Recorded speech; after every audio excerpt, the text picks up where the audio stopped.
Bismillahirrahmanirrahim. Wa yabtulu lan batal oleh batal biha sabab ridah apa saumuhu puasane yesiman wa tayammumuhu lan samalhe tayammume yasiman wa nikahuhu lan samalhe nikahe yasiman oleh nikah qabla dukhuli ing oleh batal qabla dukhuli ing dalam sadurunge jima wa kadza len hale kaya iki kiyab dulu ba'dahu ing dalam sause dukhul yen lam ya'mud lamun ora balik yasiman oleh ora balik ilal islami maring agama Islam pil iddati ing dalam idah wala yasihulan ora asa opo akdu nikahihi akad nikahi yasiman wa tahrumulan haram opo dabihatuhu hayawan den sembelih dening siman wala yarisulan ora ngawaris yasiman wala yurasu lan ora den waris yasiman wala yusallalan ora den salatan sapa alaihi yasiman wala yusalulan ora den adusan yasiman wala yukfanulan ora den buntel yasiman wala yukfalulan ora den pules yasiman wala yudpanulan ora den pendem yasiman wa maluhu lan utawi hartane yasiman iku faiun arta kang balik saking wong kafir maring wong Islam wayabtulu jeung batal bihaku sabab ridah murtad teh naudzubillah min dalik naon saumuhu puasa nasiman wa tayammumuhu jeung tayammum nasiman wa nikahuhu jeung nikah nasiman batalna qabla dukhuli dina samemeh dijima wa kada jeung batal di ba'da nyaeta sabada dijima oge in lam yamud lamun teu balik deui si man teh ilal islami kana agama Islam fil iddah dina jero iddah ieu dek nerangkeun nyaeta dampak-dampak tina murtad tina murtad teh jelema geus suka agama Islam tulut ngalakonan hal-hal perkara-perkara anu ngaluarkeun tina agama Islam mangka disebut teh murtad. Di mana-mana jelema anu murtad engke hiji lamun keur puasa tuluy ngalakonan pamurtadan batal puasa ketika jelema anu murtad tek boga tayamum maka tayamumna batal lamun keur boga wuduna batal sakabeh ibadah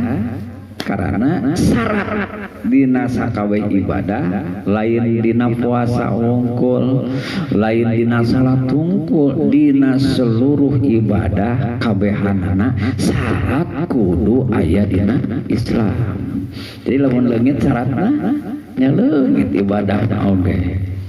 ieu teh nyaritakeun sawarehna we termasuk ayeuna wuduna lamun boga wudu batal, lamun boga tayamum batal, lamun urang keur lamun jelema anu eta murtad teh keur salat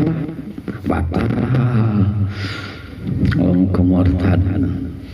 Wanikau termasuk lamun geus nikah, geus kawin, geus beres akad. Tuluy aya namun tamangalakukeun sesuatu hal anu matak murtad, mangka bubar pernikahanana. Batal pernikahanana. Wanikau al-mawjud jeung nikah ayeuna mun tamah anu aya qabla ridatihi samemeh ayeuna murtadna idza kana ar-ridatu qabla duhul, di mana-mana terjadi murtad samemeh dijima pamajikanana geus kaburu batal manten akad nikahna. Lainna waktu akad eta teh ayeuna mun teu jelas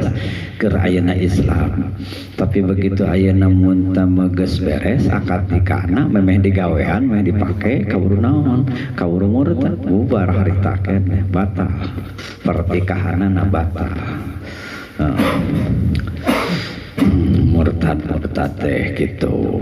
Matak ayeuna sakerebu kali naudzubillahi min dzalik, urang nyeuhunkeun perlindungan parak sati Gusti Allah tina sakabeh perkara-perkara,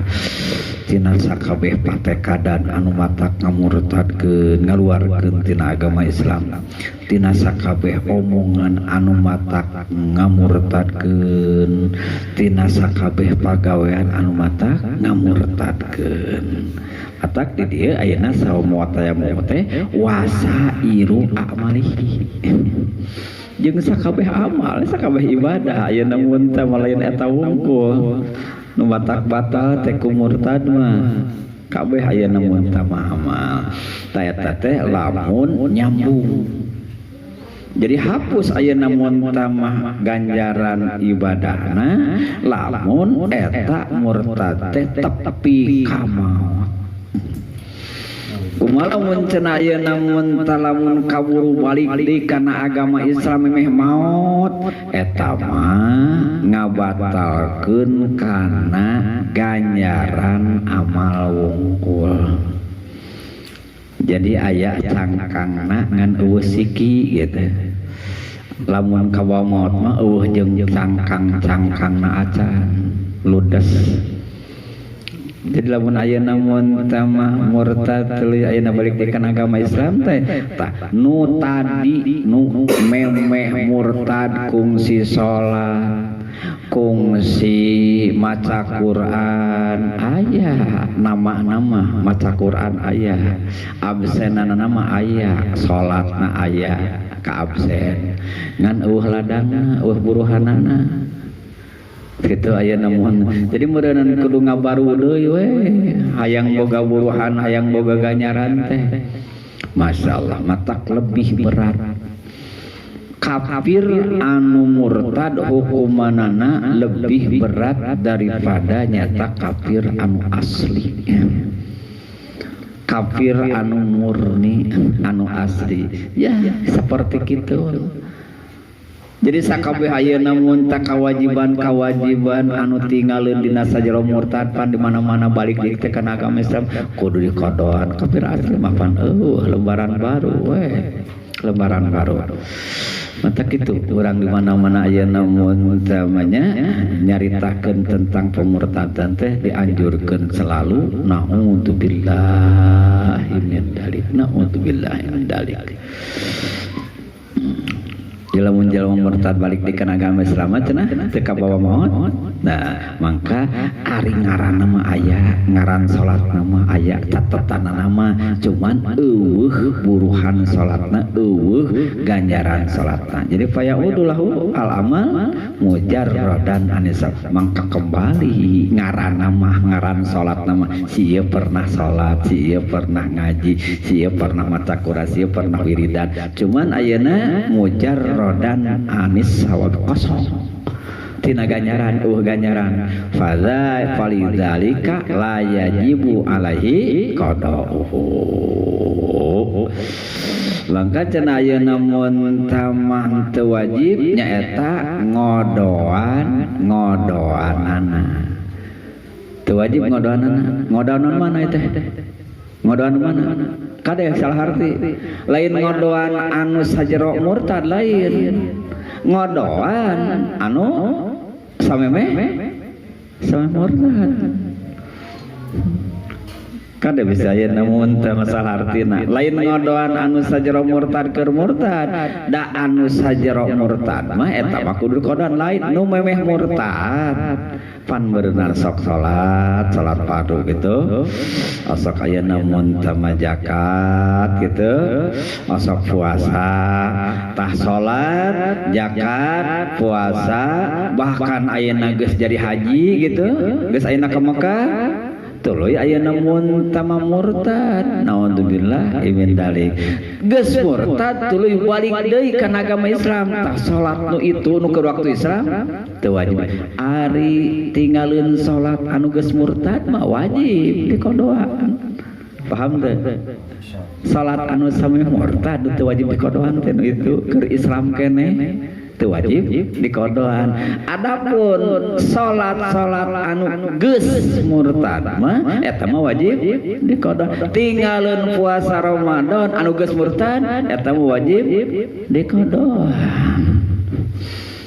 Itu nu yang murtad itu wajib dikodoan. Palidalika la yajibu alaihi qadahu wa la yutalabu bihi fil akhirati. Jeung teh moal disiksa. Nggak mau disiksa nu memeh murtad mah cuman teu diganjar mau disiksa tapi teu diganjar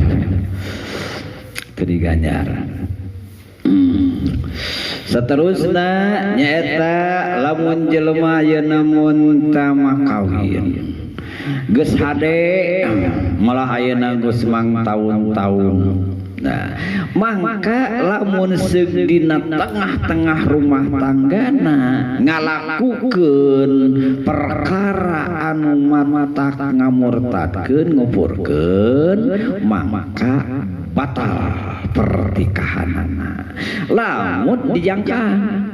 lamun teu cepet-cepet kembali deui rujuk deui nyaeta dina jero idah. Jadi batasna teh dina jero idah. Lamun ayeuna mun tepi kana batas idah acan ayeuna kembali deui kana agama Islam bubar. Lamun ayeuna mun teh memeh beak idah buru-buru asup deui kana agama Islam mangka nyambung deui pernikahanana.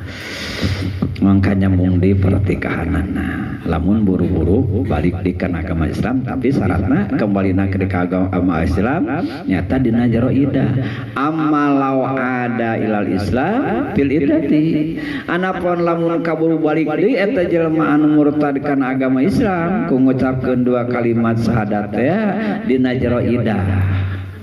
Apal idahna? Tah lamun ayeuna idahna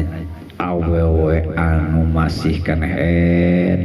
memeh 3 kali sucian. Memeh 3 kali sucian si awewe si pamajikan teh kaburu balik di si salaki anu murtad teh nyaeta kana agama Islam teh kalimah syahadat mangka nyambung deui pernikahan. Lamun ayeuna mun tama balik di kana agama Islamna sabada beak idah sabada 3 kali sucian teu nyambung deui geus lapor eta mah geus ayeuna lapor. Lamun awewe anu geus tarahed idahna teh nyata 3 bulan idahna teh. Lamun awewe anu keureuneuh mun diserahkeun kudu jadi salaki teh idahna teh ku ngajuru gitu ku ngajuru. Lamun awewe anu ditinggalkeun maot kudu jadi salakina idahna teh 4 bulan 10 poe. Di masyarakat ieu ayeuna mun teh mah nyaho teh idah teh hiji we 3 bulan cenah kitu. 3 bulan tergantung ya ayeuna mun teu idah kunaon ya teh ayeuna mun teu idah ku pirak idah ayeuna ku wafat atawa ayeuna idah ku firak oge dina keberadaan ieu si awewe na masih keneh atawa geus pegaten ieu ayeuna awewean diserahkeun anak keureuneuh atawa ayeuna mun teu keureuneuh beda eta mah ke insyaallah dina kitab-kitab ayeuna mun teu fikih anu panjang lebar dina nihayah insyaallah aya khusus bab idah. Ieu mah ngulas jadi lamun kaburu balik di kana agama Islam mah si lalakina teu mangka eta teu utuh ayeuna mun teu pertikahanna kembali di pertikahanna teu batal bi an lam yuqtal firridati sacara ayeuna mun teu kieu can kaburu dieksekusi salaki enak anu murtad ya can kaburu dieksekusi acan kaburu dibunuh geus kitu awewe na masih keneh dina jero idah tuluy ayeuna mun tamah manehanna can dibunuh ku pemerintah kaburu agama Islam asyhadu an la ilaha illallah wa asyhadu anna muhammadar rasulullah lanjut deui ayeuna mun teu pertikahan li annal irtidad karena sanyana murtad ikhtilafu din eta perbedaan agama toroa anu anyar-anyar datang perbedaan agama eta ba'da dukhuli sanggeusna nyaeta dijima awis tidkhalil mani atawa nyaeta sanggeusna ngasupkeun mani au mau atawa nyaeta bareng jeung ayeuna mun tamang ngasupkeun mani pala yujibul butlan fil hali mangka teu netepkeun teu ngakibatkeun teu ngadampakeun batal dina sabada harita. Jadi si dia seperti ka Islam ya haji jauh-jauh ini seperti ayeuna Islamna salah seorang nyaeta ti suami istri al kafiro ini anu kafir duanana wa yarumu jeung haram non watuha ngawatina eta si pamajikan fi muddati tawaqufi dina masa penangguhan wala hadad dzalika jeung ayeuna mun tama henteu kudu dihad misalkan pan ieu teh haram ayeuna ngawatina si pamajikan nun dina nalika ayeuna mun teh masih salakina naon teh murtad teh tuluy acan balik kana agama Islam kaburu dikeureueuh dipake pamajikanana pan eta teh ayeuna mun teh jinah pan eta teh haram mangka tina jinah eta tina wati haram eta henteu nimbulkeun efek kudu dihad teu kudu dihad teu kudu diranjang di subhati baqain nikah karena subhatna tetepna pernikahan wa min sama wajabat dzalika iddah wa wajabat alaihi nafaqatun laha in lam tartad da ma'ahu. Nah bener teu wajib ai dihad tapi kudu we ditajir kudu ditajir lamun nyaeta anu nekatkeun haramna kana ayeuna mun tamah wati eta berarti aya di dieu anu teu ngaharamkeun tinggal eta mah tambahan deui wawasanana. Kumaha mun ayeuna mun tamah jelema anu murtad tuluy kawinkeun wala yasu aktu nikahin teu sah akad nikahna jelema anu murtad teu sah terjadi eta jauh bi ahadin apakah ayeuna mun taku seseorang tegasna apakah ayeuna mun tamah ngawinkeun ngakadan atau manehanana anu kawinna jadi boh walina boh ayeuna panganten lalakina anu murtadna mangka teu sah terjadi pernikahanna terjadi ayeuna pernikahanna rek manehanana anu kawin atau manehanana atau ayeuna mun teu manehanana anu ngawinkeun teu sah. Wa tahrumu jeung haram naon dabihatu jelema anu murtad tuluy pepeucitan teu jadi pepeunya kadeh ulah dahar ulah dada di dahar pepeucitan nyaeta jelema anu nu murtad pepeucitan jelema anu kafir jelema anu murtad jelema anu kafir eta haram pepeucitana jadi bangke hukumna teu halal. Kama tahrumu munakahatuhu sacara ayeuna mun tama haram ngawinna deui beda jeung ayeuna mun tama kafir asli mah fa innaha tahillu idza halat munakahatuna li ahli millati kan aya dina ayeuna mun kafir teh nyaeta disebutkeun kafir kitabi atawa kafiroh kitabiyah. Awewe ayeuna mun tama anu kafir kitabi tegasna mah ayeuna kafir kitabi teh jadi berpegang teguh kana agama nabina ka belakang kana kitabna nyaeta anu ka belakang tapi teu ngimankeun ka junjungan mah Kangjeng Rasulullah sallallahu alaihi wasallam tapi keneh masih keneh berpegang kana ajaran kitab-kitab dahulu anu orisinilna tah eta mah nyata masih ditoleran jadi lamun pepeucitanana sah sabab sarua jeung ngawina oge sah ka kafiroh kitabiyah kafir ayeuna mun teu kafir anu kitabi aya namun tamasah jadi ketika ayeuna mun tamasah ngawina lamun pepeucitanana oge eta sah kitu teh jadi patokanana teh kumaha hukum nikahna lamun hukum nikahna ka awewena eta ayeuna mun tamasah berarti pepeucitan oge sah lamun hukum ayeuna mun ngawina ka kafir salakina kafir kitabi eta sah berarti pepeucitanana oge sah. Jadi engke kudu di ayeuna mun tama diperhatikeun tegasna mah ayeuna mun talin kafir ayeuna kitu pilih tabit.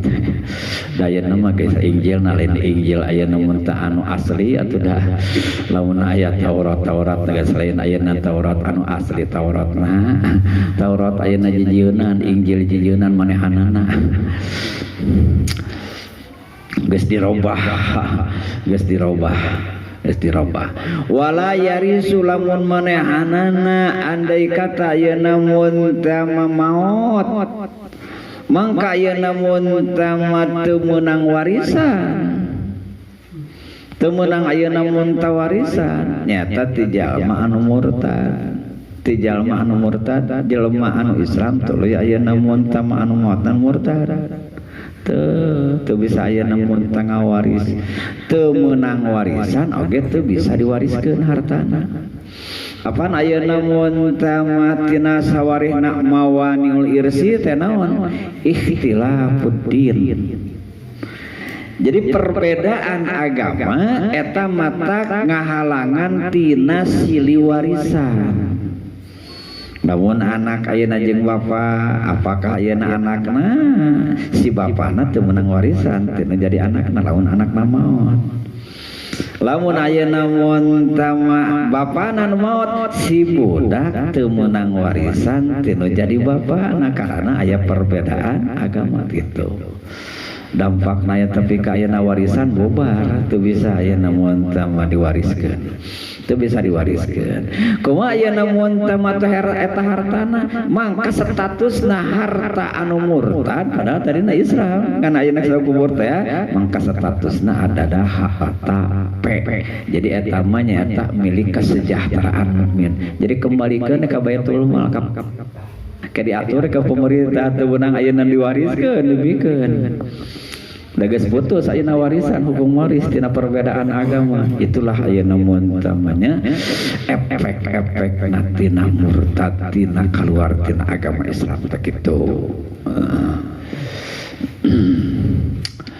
la yarisu wala yurasu teu bisa diwariskeun harta wala yusalla alaihi malahanan nyata lamun maut oge ulah disalatan haram wala yusalu diadusan oge teu meunang diadusan haram wala yubanu dibungkusan oge diboyahan teu meunang haram diboyahan wala yubanu malah ayeuna ulah naon ulah dikubur wala yubanu malahanan ayeuna mun tama ulah ayeuna mun tama dikubur tegasna nyata teu wajib nguburna lain teu meunang teu wajib ayeuna nguburna jadi jika hukum kafir harabi naudzubillah min dzalik mangka bangkena jelema anu murtad naudzubillah min dzalik ye paya juju igraul kilabi bikeun asongkeun paramkeun ka anjing menang daripada anjing kalaparan tuluy ayeuna ngagali ku barabe mending ada menang ayeuna bikeun eta tah anjing bisa yang ayeuna mun teu bisi lapar teuing ayeuna mun dijadikeun kanibal gitu bikin kanibal teuing tah mah gitu pan ayeuna beuki ayeuna mun teu daging jelema kanibal ini ngaranna teh gitu meunang ayeuna dibikeun ka anjing dagingna bangkena alaji fatihima nyata kana bangke na eta harobi jeung kafir murtad teh wala yajuju dabnuhu fi maqabil muslimin sama sakali dimakomkeun di kuburan pamakoman muslim teu meunang haram li khuruji anhum karena nyata keluar tina golongan muslimin birridati ku sabab murtad teh kumalamun dikubur tapi dikuburna di makom kafirin di santiong gitu di ayeuna mun tadi pakuburanan kerkom meunang eta meunang tapi teu wajib meunang teu wajib meunang dikubur lamun dikubur nyata di kuburan kafirin deui hartana harta statusna eta kembali nyata ke seluruh kepentingan muslimin ka Baitul Mal ka pemerintah dikembalikan dilapor disetorkeun ka pemerintah dipakai nyata kesejahteraan ayeuna mun teh kepentingan muslimin masyaallah ya. Gitu malah ayeuna mun tama di dieu wa inna ma sumyal mal pangna teu aya lian di ngaranan harta arraji'u anu balik minal kufar ti jalma-jalma anu kafir ilal muslimin ka jalma muslim bil fai'i sok di ngaranan sok disebutkeun nyata harta li annallaha karana sayaqtasna Gusti Allah khalaqa Allah nyiptakeun ngadamel ma sakabeh perkara fid dunya nu aya di muka bumi ieu umumna nyaeta ngadamel nyiptakeun sakabeh perkara anu aya di alam dunia ieu lil muslimin kabehanana nyaeta keur jalma Islam kabehanana eta teh nyaeta Allah nyiptakeun langit bumi eusina bumi lil muslimin keur kepentingan jalma-jalma Islam lain keur kafir Allah teh nyiptakeun ayeuna nu aya di muka bumi liyasta'inu tapi ieu ayeuna mun teu urang muslim tuluy ayeuna mah kebutuhanana dipenuhi ku Allah nu aya di langit nu aya di bumi ieu ngarah dipake nyaeta dijieun tulung dipake bantuan dipake sarana ala taatihi dipake taat ka Allah keur muslim tapi keur ibadah ka Allah muslim si muslim tapi orang dipake neraka ayeuna ka Allah ngaranna ayeuna mun tak kufurna kufur nikmat da Allah teh ieu teh ayeuna nyadiakeun fasilitasi bumi langit jeung eusi-eusina ieu teh keur jelema-jelema anu ari Islam keur jelema-jelema anu iman ngarah naon erek salat tah tah bajuna erek ngaji tah ayeuna madrasahna kunaon ku keusik ku semen ku keramik tuluy kudu dibeli tah ku Allah difasilitasi ari ieu dijieun gereja ari ieu dijieun tempat ai tempatna dipake maksiat luar tina ayeuna mun tamakna tina ayeuna mun maksad Allah Subhanahu wa taala tina hikmah Allah Subhanahu wa taala supaya getol ibadah ka Allah Subhanahu wa taala dipake ku maula ka Allah nyieun ayeuna mun tama dahareun nyiptakeun ayeuna nurunkeun hujan tuluy ayeuna mun tama Allah nyiptakeun kendaraan baik geuningan aya kendaraan mah jauh bisa ayeuna ngejar waktu tuluy ayeuna tanaga bisa diirit matakeun lah biarlah ayeuna mun tama naon ieu kemajuan zaman biarlah berjalan apa adanya ngan kurang sing pintar-pintar kawehanana ayeuna mun teu dipake fasilitas ayeuna mun teu ibadah da HP oge ayeuna mun teu bisa jadi ibadah bisa jadi maksiat dak silaturahmi ayeuna mana minal aidin wal faidin ka grup capek ayeuna init-initan ayeuna mun teu kudu dipapai mah tuluy ayeuna mun teu dipapai teh aya digok teh deui lain ayeuna mun teu nyaritakeun urusan ibadah efek teh ayeuna nya kitu teh we geus gok teh ngaler ngidul ka ditu nyaritakeun batur atuh mana ganjaran silaturahmi ayeuna aya di campuran kun kitu hapunten teu tiasa ayeuna mun tama nyumpingan sadayana di grup tuh ku ieu teh kitu dek ayeuna dek itu dek ieu teh nya bisa ayeuna hemat tuh ieu ayeuna aya urang Yahudi mah bener ieu teh manehna boga misi ieu teh keur ngahancurkeun ayeuna orang Islam kurang Islamna dipake fasilitas ayeuna mun teu ibadah malah ayeuna mun teu aya tabligh akbar berebet efek teh ayeuna manehanana keur ngahancurkeun efek teh ku sabab dipake ibadah dipake sarana ibadah kurang Islamna nah geuning urang Islam teh dihancurkeun teh ka pikir rame tabligh akbar kalah kabeuki rame ieu teh muludan da informasi ti dieu heuh sia ku aing ayeuna mun tah mah nyieun ayeuna mun teh kapal nyieun kapal ayeuna mun teh urang-urang kafir ayeuna terus dipake umrohan ayeuna ku urang Islam keun sok maneh si ayeuna nyieun kapalna ngan ku aing mah moal dipake ayeuna ulin ku aing mah dipake sabulan sakali 2 bulan sekali dipake umroh jeung jamaah terus bolak-balik teh coba ayeuna mun utama teuing ayeuna mun teu loba jamaah umroh ling teu loba jamaah ayeuna mun teh eta teh urang kafir da jamaah umroh mah abrog-abrogan dinali ayeuna mun teh urang kafir biasa paling royal keluarga ieu mah umroh mah ayeuna mun teh mah sakabaiha pulang anting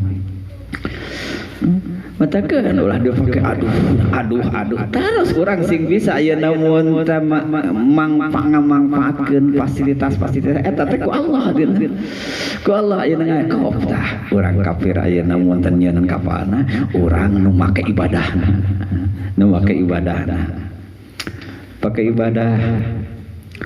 pahaku ayakuna tahta aidi mangka hak ieu anu nyepeng ieu dunya teh nyaeta anu berhak teh saha nya aya di tangan muslimin lain ayeuna di tangan kafirin pamakah ta aidil kufar mangka ketika ieu dunya aya di tangan orang-orang kafir fatoriku arraddu ilal mangka hakna jalanna teknisna teh aya di iwati kudu kembalikeun ka orang muslim dapat dina hak muslimin gitu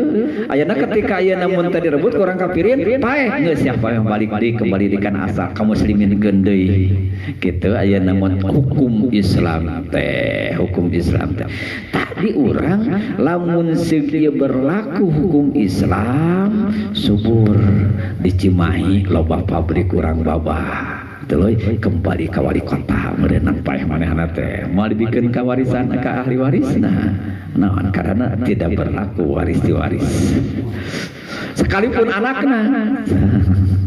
Kalau ayeuna dipake kesejahteraan ayeuna muslimin meureun mana masjid nu can beres, mana madrasah nu can beres, mana pesantren anu can beres, mana ayeuna mun tama ieu tenaga pendidik ayeuna agama anu cek ayeuna kulir anu kedul karena kekurangan gaji.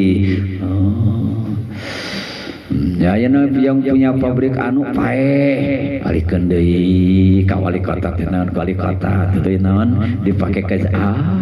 subur paeh saurang oge tah paeh saurang oge ayeuna ti Cibaligong sabana ayeuna mun 10 pabrik tuluy dipake naon dipake pesantren dipake madrasah dipake masjid tuluy dipake ayeuna mun anu pendidikan ayeuna pesantren teu mampu sejahtera geus lawarating make ayeuna aturan Islam geus moal aya pangeunah-ngeunahna moal aya pang salamet-salametna ayeuna mun teu model agama Islam.